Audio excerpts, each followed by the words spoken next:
And welcome back, everyone. Welcome back. I apologize for cutting that duct tape short, but we have our series. We have our best of three.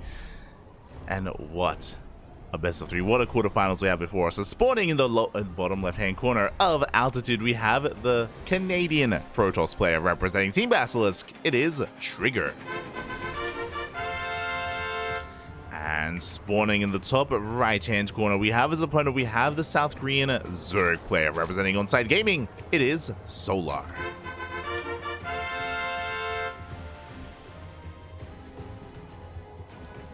Here we go. And Trigger, he has been improving so much over the course of this year. Trigger, he has shown us just his prowess in PvT. He's taken down some of the best Terrans in the world. He's taken down players like Clem, Bjorn. He's gone toe-to-toe with Maru, with Cure, Gumiho as well. It's been really impressive to see Trigger really thrive in the PvT matchup and take it to all the Korean Terrans and even some of the European Terrans as well. But this is a different matchup entirely, and when it comes to PvZ, even though Trigger looks so damn good against any Terran player in the world, when it comes to the Zerg players, this is where he struggles a little bit more. This is the matchup that he does need to work on the most, and coming into this, Solar is coming in as a big kind of heavy hitter, a Titan to go for a deep run in this tournament, maybe win the entire thing. There is no Dark this week. There is no Dark, there is only the light, only the Solar, and as a result, Solar is the highest rated Zerg player in today's tournament. We'll see how far he can go, because there are other big names from when it comes to the other races. You got MaxPax, you got Hero, you got Bjorn, you have Trigger as well. Oh boy. Trigger being the first of many to try and stop and slow down Solar. For now, Hatch Gas Pool, standard opener from our Zerg player. Likewise, my eyes are on Trigger. So for a very long time, I would echo the sentiment that Trigger, he is a very standard player. Like, he doesn't do anything too crazy, too fancy. Trigger, unlike Estrella, is a little bit less willing to mix things up and be aggressive. And that can sometimes be a pro, that can sometimes be a con.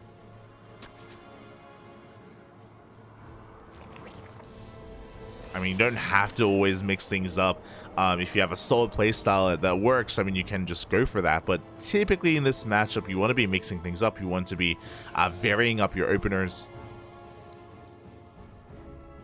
So we'll see what Trigger brings to the table. We'll see what he has been able to refine over these past couple of weeks. Because we haven't cast a Trigger in a while. In like 2 weeks. That's years in StarCraft time. Oh my god. So much happens in 2 weeks here. So there we go. The first Oracle is on the way. Trigger just getting set up back at home. Was a Stargate opener, of course, into Oracle. Nothing too crazy. Everything's looking as it should from our Canadian Protoss.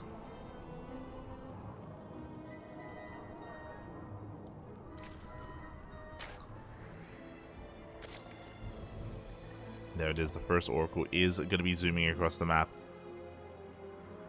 Making its way downtown. And back at home, Solar is getting ready. He's got 2 queens here, it is natural. He's got 2 queens here in the main. We've got a third and, we've got a 5th and 6th queen on the way. And yeah, Solar, he's in position. Likewise, Trigger doesn't attempt to dip into those bases. He's going to be dragging the attention here towards the third. He gets a little bit of lava, gets some tumors, nothing too major. He hasn't sustained any hull damage yet. Oh, he does take a hit, but he does get a drone. Back at home, Trigger, he's establishing his third, getting his shield battery, his adept in position. Second Oracle is moving out. As the Oracle moves out, the Lings are moving in. The position here should be good enough to hold on, though.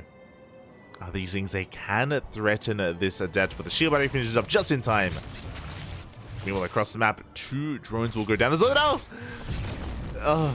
But the Oracle overextends, gets caught out by the queens, and the Oracle trades out with 2 workers. Not a good trade, not a good start for Trigger. Not where we want to be. We have the third Oracle now arriving. But suddenly Trigger, he has a lot less map presence. We have +1 melee on the way for Solar. We are on altitude as well. Pretty large map. The largest map in the map pool, and Solar, as a result, has a lot of freedom, a lot of breathing room here to make use of these lanes. He gets us around. He's going to get 2 Zealots. A worthwhile trade for Solar. He wants the Adept. I shouldn't quite get it, though. So shield battery does keep it alive. And back at home, Solar, he's just saturating his 3rd base. Working towards a lair, we have a Roach Warren, which I believe did start at around the 5-minute mark, so pretty well-timed Roach Warren for safety.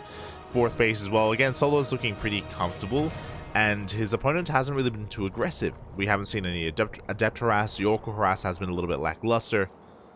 Trigger, he's taking a more defensive position here. Even though he did go into +1 and charge. Oh, the shield battery is not within range of these Zealots. But even though he did go into a Twilight Council and +1, Trigger, he's taking up even further. He takes his gases here at his 3rd, which tells us that he's not going for a 3-base all-in, that he is taking up even further into a higher form. That is going to be Archons and Disruptors. Interesting. Okay. I assumed it was going to be Colossus first. I assumed Colossus and Archons, but no, we have Disruptors instead. Risky move here from a Trigger. We'll see if it pays off. Already we see Solar taking advantage of his opponent. Solar, he does scout the gases. We can see Trigger attempting to take a 4th base. So again, Trigger's being very defensive, very tech heavy. And to take advantage of him, Solar, he's going for Mutas. We have a Spire. We have the Spire on the way. And Solar doesn't know. I mean, sorry, Trigger doesn't know. Solar does know he's going for Mutas. He's but Trigger is in the dark. He's trying to establish his 4th base. Trying to get it up and running. We do see a couple of roaches were made, but really this is just for map control. Solar's going to poke and prod. He's not going to commit. Solar, he has 1,000 gas banked up, and there it is. 11 Mutas are on the way. That's a lot of Mutas. You only need 5 to one-shot a worker, so he's investing a little bit further here. Looking to dance between the bases, and what do we have at home to defend? We have nothing at the natural, we have nothing in the main, we have 1 shield battery at the 3rd. And that is not going to be enough.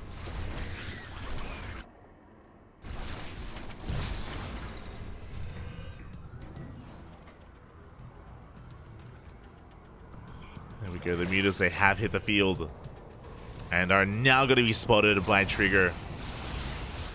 We do have some decent static defense here at the 3rd base. Sorry, at the 4th. Trigger is just going for a big counterattack. Oh, Disruptor goes down. Probes are getting picked off as well. As they do get pulled into the main base, where we have Vanilla Stalkers waiting. At the same time, a big surround. No, the Disruptors! The Disruptors go down in the attack. Trigger, he's falling apart. He was forced to commit to a fight that he wasn't ready for. He loses his high-tech units. Back at home, the Mutas are going ham. They get 6 workers. The Archons are pulled out of position, and here comes the main army for Solar. Nova goes up. Big Nova. Good connection. Finally, something goes Trigger's way. But it may just not be enough. There may just be too much Zerg.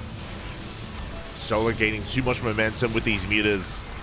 Again, the Mutas themselves didn't do a lot of damage, but they just created chaos.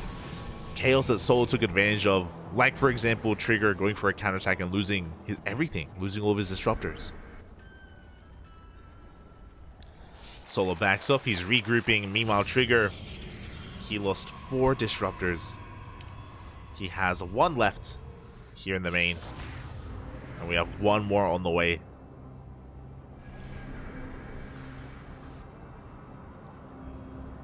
Mutas are making a beeline for this 3rd base. Meanwhile, we're still focusing on the ground army. Lanebane Roach Ravager is going to be the army of choice here for Solar. As he's going to be heading towards that for a good stasis trap. Good start here for Trigger. Oh no! But the Banelings, they waddle in and they will crash into the middle line. 16 probes go down and the shield batteries as well. At the same time, we have another army here on the right-hand side. The Ravagers, they do make it out.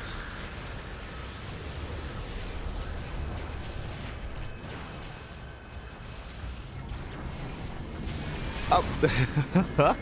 Baneling speed isn't done, so a little bit wasteful here by Solar. He does throw away a lot of Banelings. They do go down. But Solar's maxed out. He has 82 workers. He's on 6 bases. He has plenty to work with.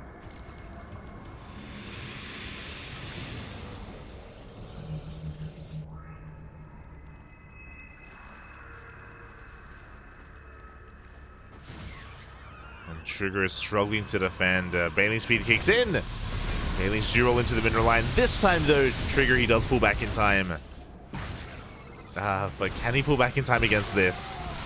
As Banelings are rolling in from behind. They are dealt with. As Solar, he's just going for the mineral lines, and he will crash in. Takes down another 14 probes. We can see the main army for Trigger is honestly pretty terrifying. Good Novas. Good Novas will be going off. But the Archons are slowly falling one after the other. These +2 melee lings are just going ham.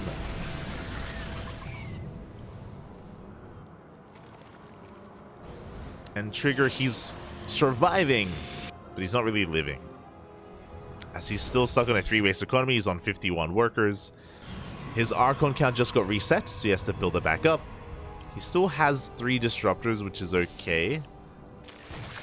But again, Solar just continuing to remax over and over and over again. He has the economy to just sustain this.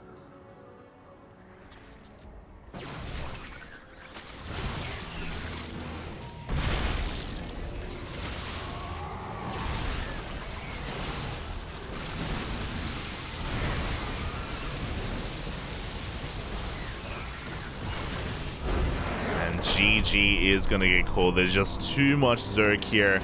And Solar will take game number 1. Off of the back of Mutas. GG. GG, well played. Ugh.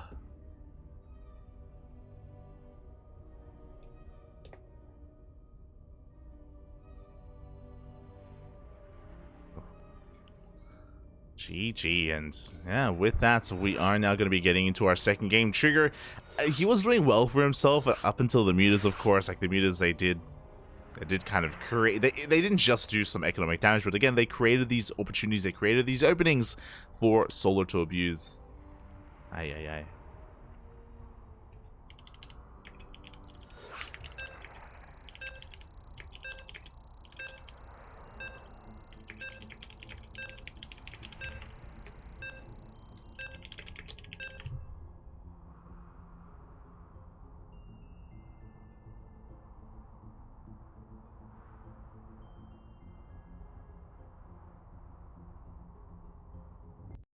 And now we're getting into that second game.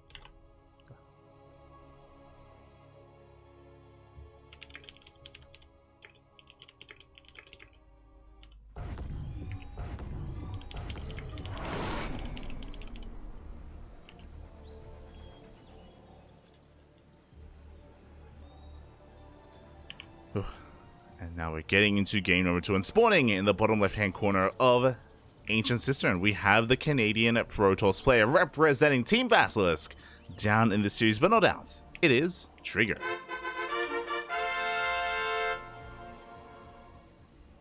And spawning in the top right-hand corner, we have his opponent. We have the South Korean Zerg player representing Onside Gaming. It is Solar.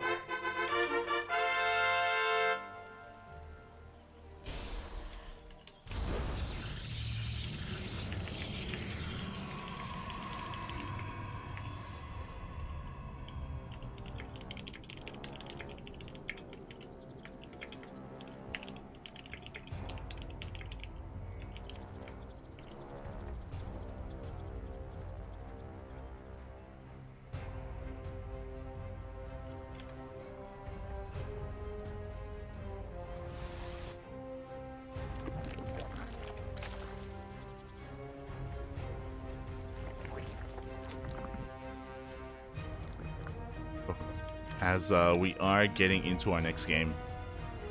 Into game 2. And yeah, Solar, he's just setting himself up here on his 2 bases. Nothing too crazy here in the early game, and I don't expect anything too out of the norm. We saw how game 1 was pretty standard up until we were working towards 3 and 4 bases. That was also how Altitude plays out, in a sense that I don't really expect Trigger to really be too hyper aggressive on a large map like Altitude. Ancient Cistern is also a large map as well, to be fair, so I'm kind of going to get a read that it's going to be a Stargate opener, but we'll see. We'll see if Trigger decides to mix things up a little bit, especially after what happened in game 1. Ancient Cistern is another map that you can go mutas on. The mutas, they work best on Altitude, and I mean, we saw why. But again, they can do quite well for our Zerg player here on Ancient Cistern as well. So my eyes are really on Trigger. My eyes are on Trigger to see... my eyes are still on a Trigger to see how he will adapt over the course of this series and how he will approach Solar here in game 2. So far, Stargate opener once again.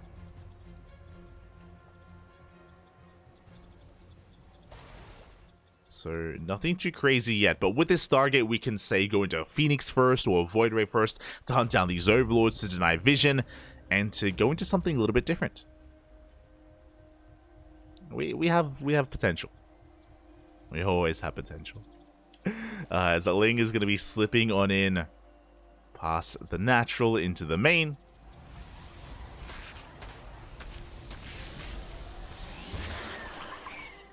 Did the Ling see the Stargate? Ling slipped into the main, didn't quite see the tech, unfortunately. So Trigger, he's still a little bit in the dark. Sorry, Solar is still a little bit in the dark as to what Trigger is doing.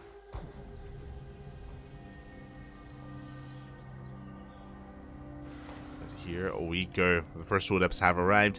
Again, because of how large the map was as well, last game Trigger wasn't really able to be too aggressive, even with a handful of adepts.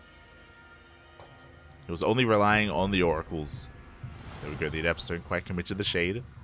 Oracles moving out in conjunction with the adepts, then maybe we can get some worker kills. This is going to be spotted by Solar. He does pull back.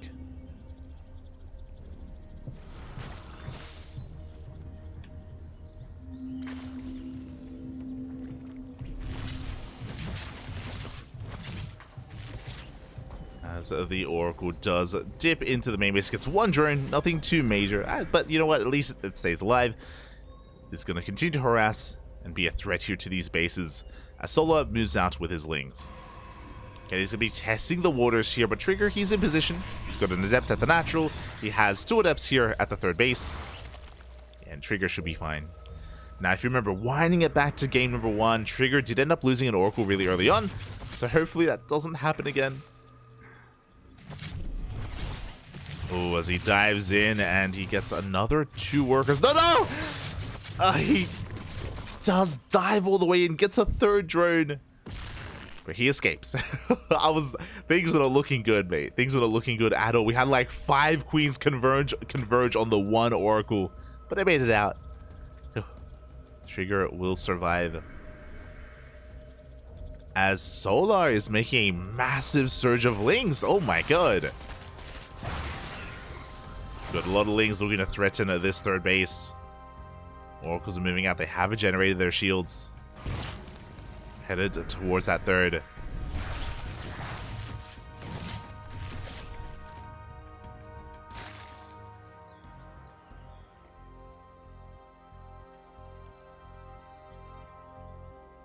Got another 3 drones. The Lings are coming in, and I was wondering if Solo was gonna drone.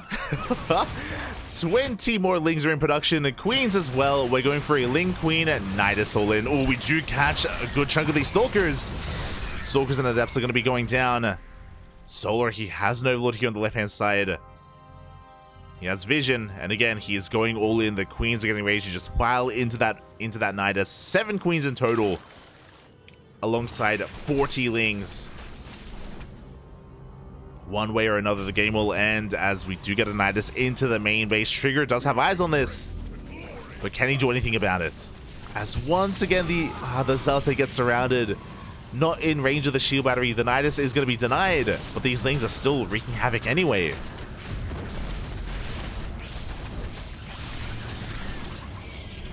First Nidus does go down. We have a second Nidus on the way.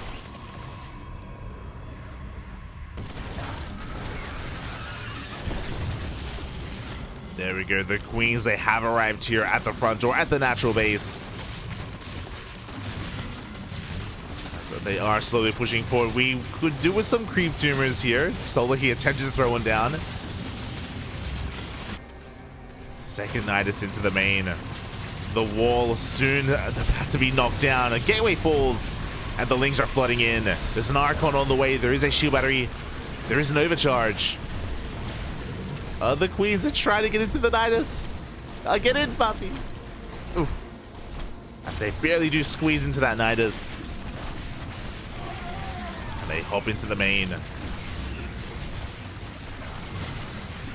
Trigger, he's trying to hold on here with what little he has. The Oracles, they have some energy within them. But the Queens have arrived. The Lings as well. And we're slowly getting on top of the production. I mean, Trigger, at this point, he's doing a better job of preserving some of his units. The Archon's been putting in a lot of work, but...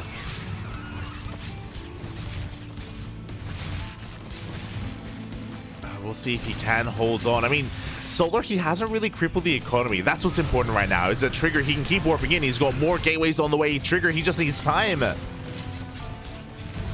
the Twilight Council goes down, no more Archons can be morphed in. Only Zealots, Adepts, and Stalkers. Oh. And despite having a good economy, like Solar, he still has so much here available. He will lose a Queen. Loses a second Queen. Oh my god. Solar, is he losing too much? As he's still forcing his way through. Again, good control out of Trigger. He does keep his Archons alive.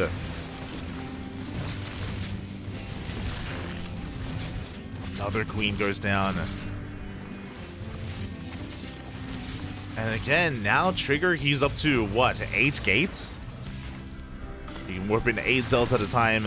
Oh, but the Banelings! The Banelings have arrived.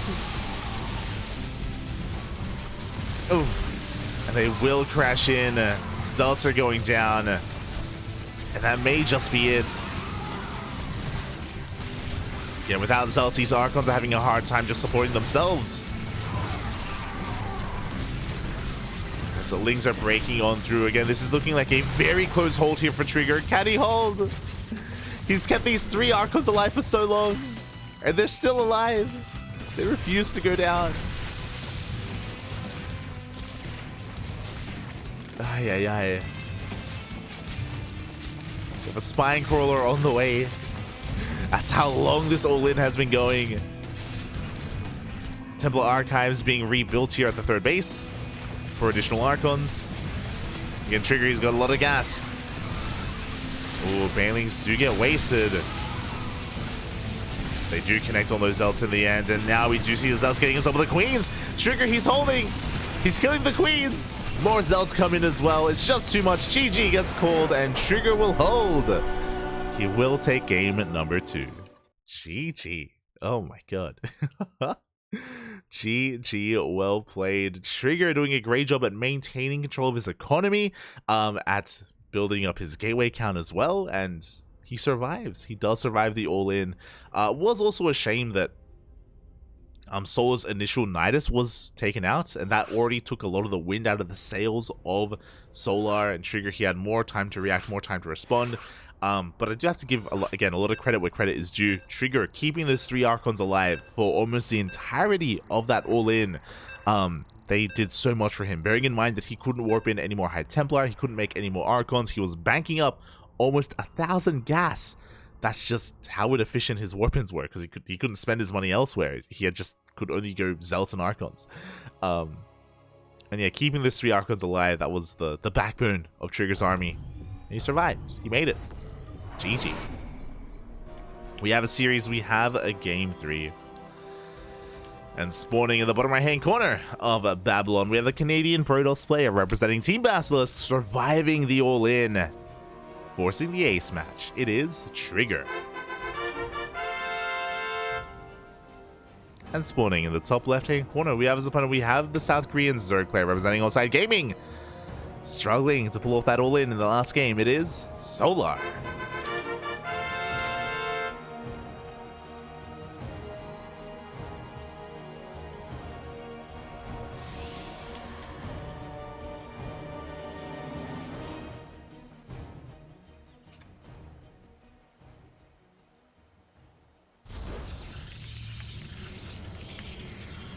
It all comes down to this. All comes down to game number 3. I don't expect Solar to all in again. Oh, as I say that though, we're now on Babylon. Babylon is a much smaller map and something that we have seen isn't Link Queen-itis all-ins, but because the rush distance by ground is really short, because especially once you knock down these rocks, it does shorten the rush distance even further. We have seen a lot of Roach Queen all-ins, where you set up a creep highway, you waddle the queens across the map, and you just push into the third, push into the natural, and look to end the game. That has been common here on Babylon. So if Solar did want to be hyper-aggressive, he could do so. I don't think he should, though. As you saw in the last game, one of the big differences between a lot of these players, between the Zerg players in Korea, something that differentiates Solar from Ragnarok and Dark, is that Solar is more known for his reactive style and his more macro-oriented style as well. Dark and Ragnarok, they're the aggressive players, and they're better at it. Straight up, they are. They're better at executing their all-ins, at smelling weakness, at smelling blood in the water, and then they go for it. They have this killer instinct. Solar a little bit less so, and yeah, I don't think that his strengths lie in his all-ins. His strengths lie in more of the mid-game, more of the late game. I would say maybe more mid-game than anything. That's where Solar really finds a lot of success.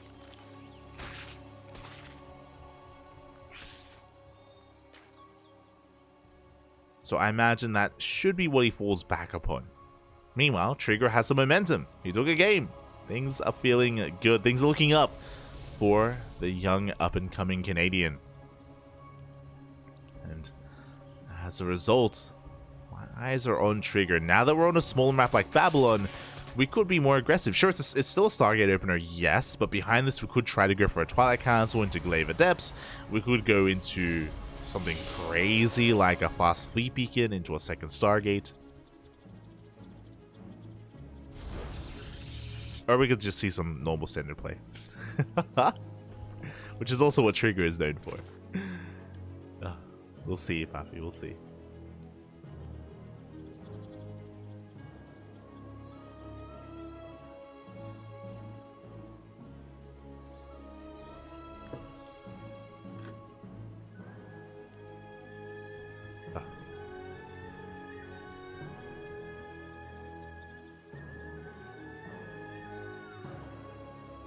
Here we go, the Oracle is making its way into the main. Likewise, Trigger setting up for his third base. So, yeah, Stargate opener into a third. Everything's looking normal from our Protoss. Oracle dips into the main. And it's going to get one worker kill. Still takes quite a bit of hull damage. And oh my god! Is it being cornered by Solar? As the Oracle barely does escape. 25 HP. Not the best start for Trigger. He may even have to recall back home. Like, he is gathering up shields, but the queens are in position, and Trigger, he has to be very careful here. As the second Oracle goes in, it does create an opening, it does pull the queens out of position, and Trigger will escape with this Oracle, not before getting not quite another drone. Was the third Oracle rocks up and 5 drones go down. Almost 6. Very nicely done. Yeah, as we can see, Trigger just pulling or attempting to pull Solar apart. Getting 5 workers, denying mining time. Very nice moves out of Trigger. Accomplishing a lot more than he has throughout this entire series in the early game. Meanwhile, Solar, this is an early Roach Warren. This was around a, what, 430? Even before that, 420 Roach Warren. Earlier than is necessary, and I wonder what this is going to be leading into. Maybe he just wanted to be really safe. Maybe he was just a little bit paranoid about what was happening. But my eyes are on Solar. Yep, there we go. Roach production has commenced. There is no reason to start roaches this early on. How many queens do we have? We are up to 7 queens. And are we going for that Ling... Sorry, are we going for that roach queen all in? We don't have the best crease spread, but the queens are being brought forward. Yeah, and Solar, he is going all in. We were talking about this earlier at the start of the game, and I assumed that, especially after what happened in Game 2, that Solar would back away from this, but no, we are committing. The queens are waddling across the map. There is that creep highway that we were speaking of as well. And Trigger, he needs to get eyes on this. So far, he doesn't know.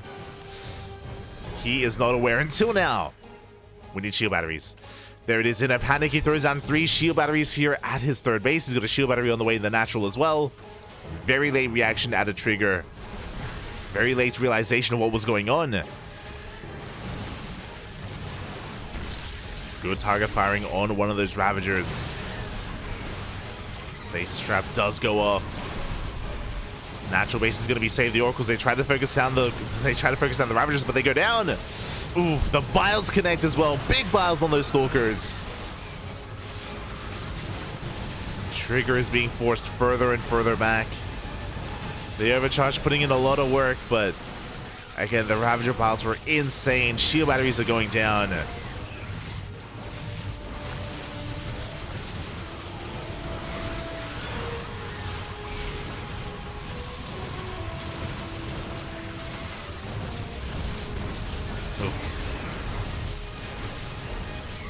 And we can see that, yeah, the defenses here from Trigger, they're struggling. I mean, these Stalkers, they're surviving. They've been blinking quite well here to avoid these Biles. As he takes more Biles to the face. And we're running out of room to Kai back. The boys have to be pulled. More Stalkers are going down. And Solar has done it. He has broken this third base. More links trickling in. Good control here. The Queens are going down. Trigger, he lost every worker. He lost every worker here at the third, but he survives, and that's what's important. Trigger, he has a standing army. Solar is forced back. And Trigger, he can always rebuild these units. Like, he can make 3 probes at a time. He's almost caught up with Solar. Solar has to back off, take another base. Now we have to take this moment to take stock at the game state.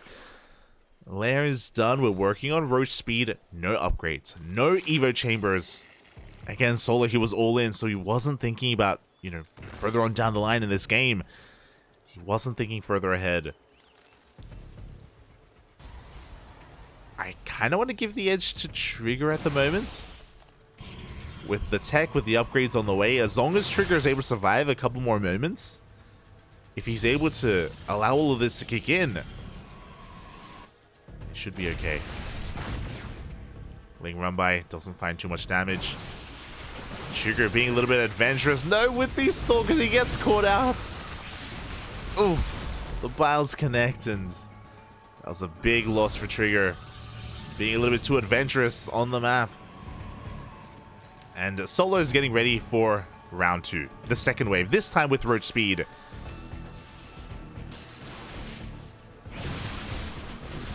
Back, and this time he busts into the natural. Lings, they get into the mineral line. Shield batteries are going down, and it looks like Solar, yeah, he has too much. Earlier I was talking about how Trigger, if he's able to get into all this tech, then maybe he can stabilize, but alas, he's still working towards it. +2 is still on the way. The first Colossus arrives, does clean up the Lings.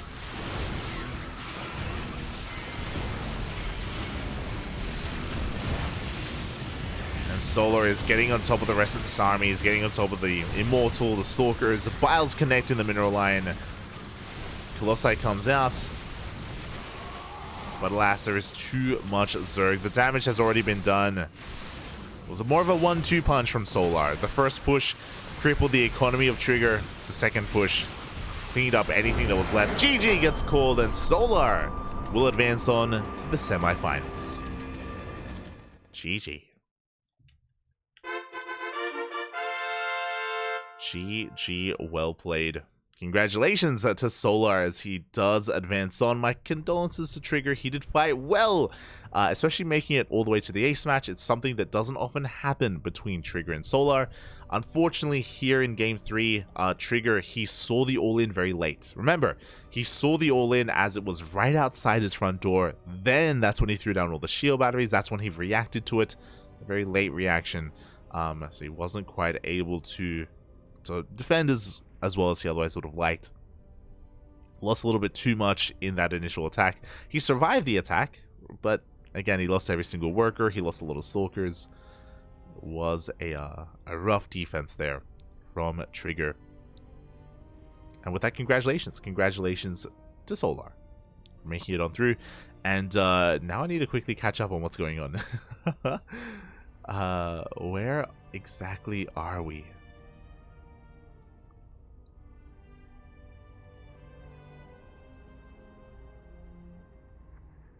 Okay, exclamation mark B in the chat if you guys want to have a look at the bracket yourself. We have some time to quickly go over all of the results of what has been going on.